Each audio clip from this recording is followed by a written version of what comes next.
ایک ہندوستان سے آیا تھا شخص، اس نے آ کے امام سے کہا کہ میں مناظرہ کرنا چاہتا ہوں۔ امام نے کہا کس بات کا مناظرہ؟ اس نے کہا میں ہندوستان سے آیا ہوں تیرے علم کے قصے سن کے، کہ مدینے میں ایک شخص ہے جو ممبر پہ بیٹھ کے ہر علم پہ بات کر رہا ہے۔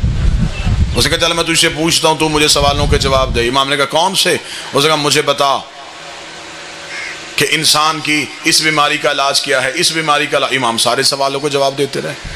جب اس کے پاس بیماریاں ختم ہو گئی، امام نے کہا میں تجھ پہ سوال کروں؟ اس نے کہا کریں۔ امام نے کہا اچھا چل تو مجھے بتا، انسان کی پیشانی میں لکیریں کیوں ہوتی ہیں؟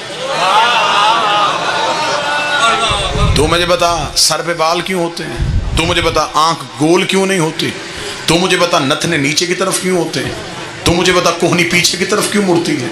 تو مجھے بتا کہ پاؤں کے تلوے میں یہ خلا کیوں ہوتا ہے؟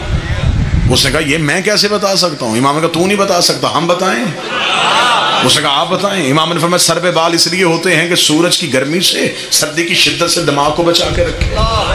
اس نے کہا اچھا۔ مولانا نے فرمایا ہم آگے تمہیں بتاتے ہیں پیشانی پہ لکیریں اس لیے ہوتی ہیں کہ سر کا پسینہ آنکھوں میں نہ آئے۔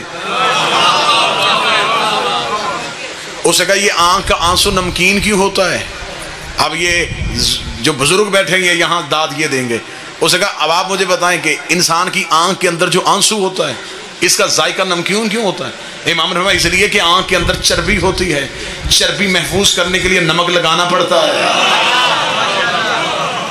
کان کا پانی اس نے کہا کڑوا کیوں ہوتا ہے؟ امام نے کہا اس لیے اگر کان کا پانی کڑوا نہ ہوتا تو انسان سوتا تو کیڑے کان کے اندر چلے جاتے۔ اس نے کہا آنکھ گول کیوں نہیں ہے؟ امام نے کہا آنکھ گول ہوتی انسان جو دوا لگاتا وہ بہہ جاتی۔ اس نے کہا ناک کے نتنے نیچے کی طرف کیوں ہیں؟ امام نے کہا اس لیے کہ سانس کھینچ کے دماغ کو پہنچا۔ اس نے کہا کوہنی پیچھے کو کیوں مڑتی ہے؟ امام نے فرمایا اس لیے کہ انسان آگے کو